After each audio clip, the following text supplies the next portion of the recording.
Ito po ang aking makulit na chichichi. Lahat kinakalat. Tingnan mo nga basahan. Ayan, makulit. Kumain na siya, kaya wala na siyang problema. Ayan guys, ang sampay ko, oh, parang fiesta. Hindi kami nakatuyo ng sampay dahil sa ayan guys, ang ulan. Masyado siyang maulan. Ayan ang kubo namin. Okay. Ayan, yung ubas ko. Ayan, napakalago na ng dahon. Kaya ngayon, nagluluto ako ng sarap sa kusina, guys.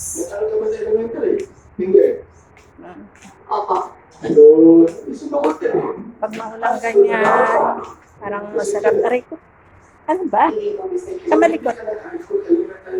Guys, nagluto ako ng tinola. Para may sabaw. Tabla ng leeg, tsaka drumstick. Sayote. Luya. Kaya tayo sibuyas. Ito na, nakapagila ng sibuyas.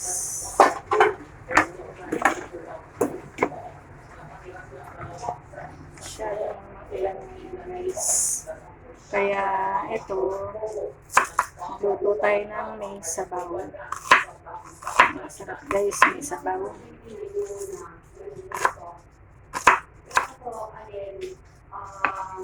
Mamaya mangunguha lang ako ng malunggay guys. Kunin ko lang ito.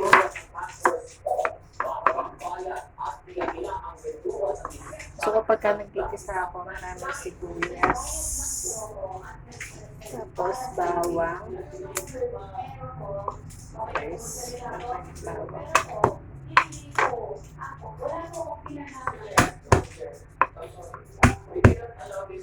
Ayan guys. Wait lang. Maya, ito yung malilitis ako. Ayan guys, na-prepare ko na. Ayan. I-start na ako na mag-isa. Magpabili ako ng asin, hindi ako nakapunta ng bayan kasi baha. Kaya nagpabili na lang ako dyan sa tindahan ng asin. Naubusan ako ng asin.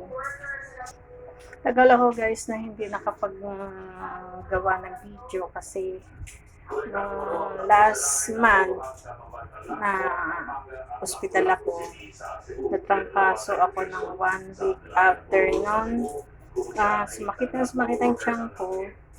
Tapos ngayon na sinugod na ako ng hating gabi sa hospital. Ayun nga, in-laboratory ako, tinurukan ako ng dextrose. Whole night and whole day nanduro kami sa hospital.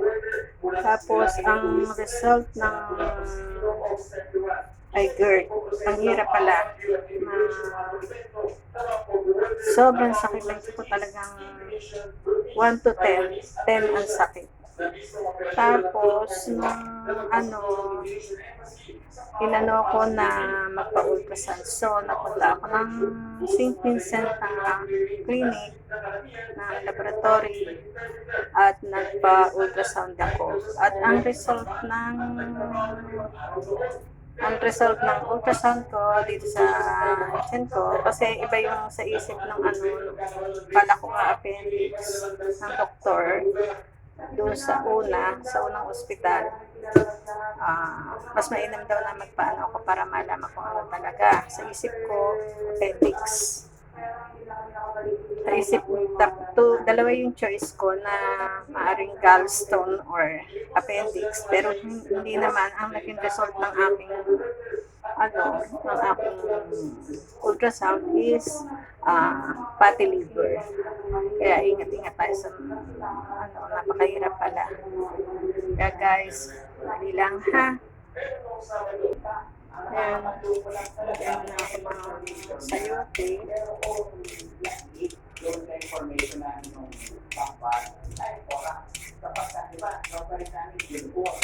Yung 3 pala, nakakasap na sila ng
tinola.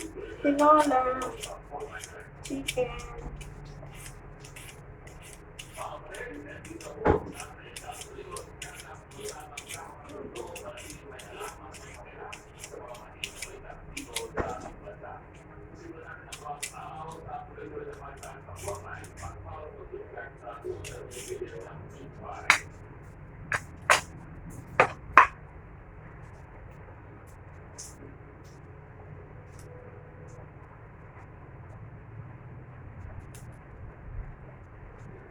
Nagpapalaki po Francis sa mga leader ng Indonesia laban sa paglaganap ng religious extremism. Sa ganitong pati sa President Muhammad sinabi ng sa Dupapa na nagpapalungkot ng pag-iwala ang extremism. Sa religious extremism, gumagamit ito ng panlila at karahasan para makasunod at mapaniwala ang mga tao. Katunayan, may ilang insidente ng pagkukuha sa Indonesia na pinasasangkutan ng mga extremist group para malabanan niya ang pakikipagbayan ng Burawang sa Dupapa sa iba ng religious groups sa Indonesia. Nakatakda rin magpunta si Pope Francis sa Papolitini, Timor-Leste at Singapore bilang bahagi ng kanyang 12-day Asia-Pacific visit.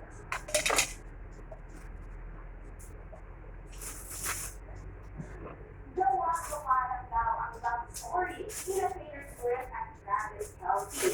Basta yan, sa nag-leak na pagkakaroon ng dalawa. Sa naturang dokumento, nakasulat ang title na Comprehensive Media Plan for Travis Kelce Public Relations following breakup with Taylor Swift.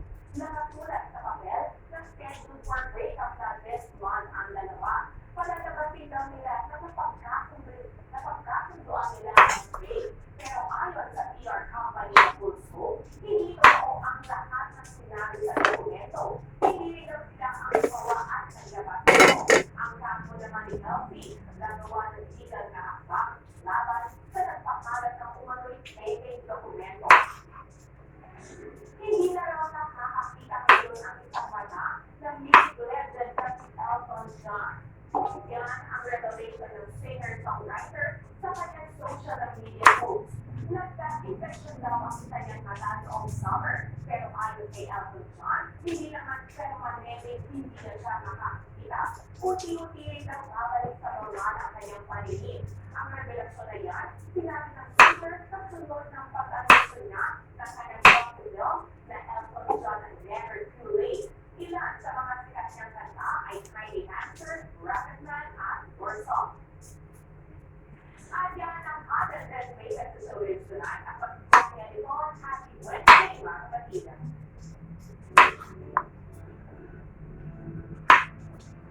Paano masabi ko mga pagpapos na maraming mga kabatang tapo natin. Anyway, 2 years old na kasi siya Boca, pero astig na siya sa pagbabay.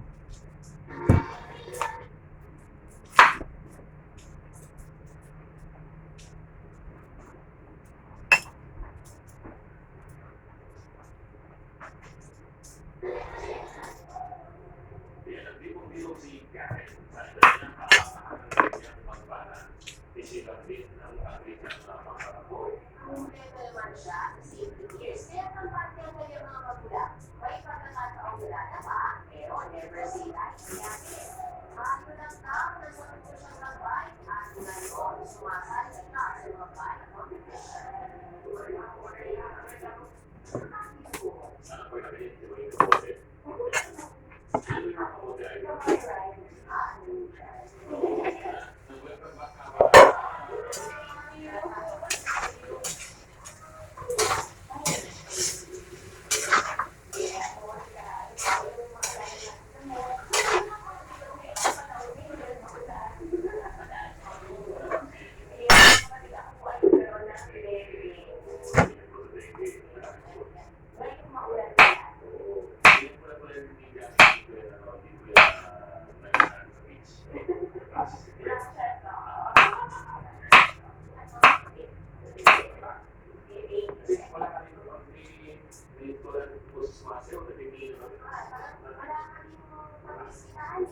Ayan,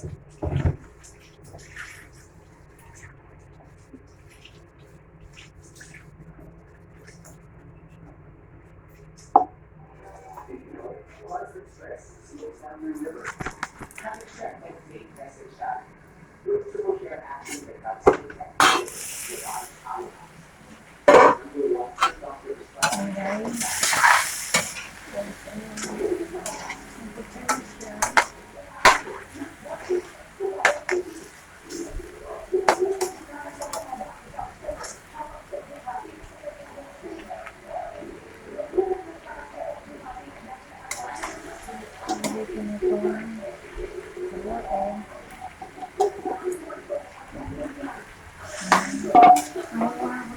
Guys, aking garden.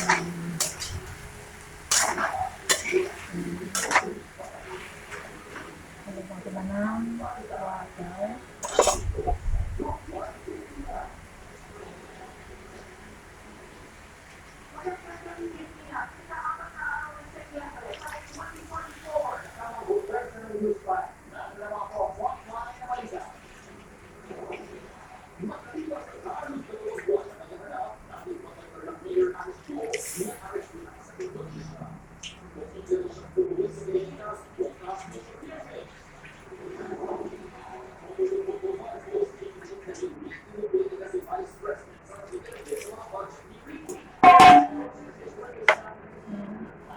Nakumulo. Hanggang sa kumuha muna ako ng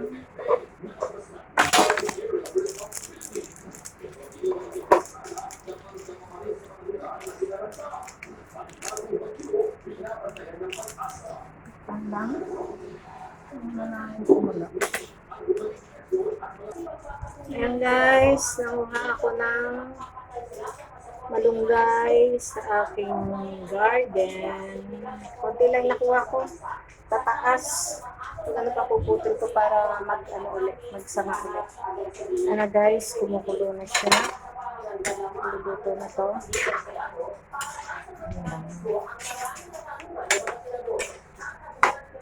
Himayin ko lang yung malunggay at lalagay ko na dyan. Okay guys. Ayan guys, linagyan ko na ng ayan. Pinagyan ko konting sabaw. Hintay lang isang kulo na lang at papatay ko na. Kaya nalagay ko na yung malunggay. Kaya guys, happy lunch and have a blessed Thursday to all at ingat po tayo at ibang ginang. Salamat po.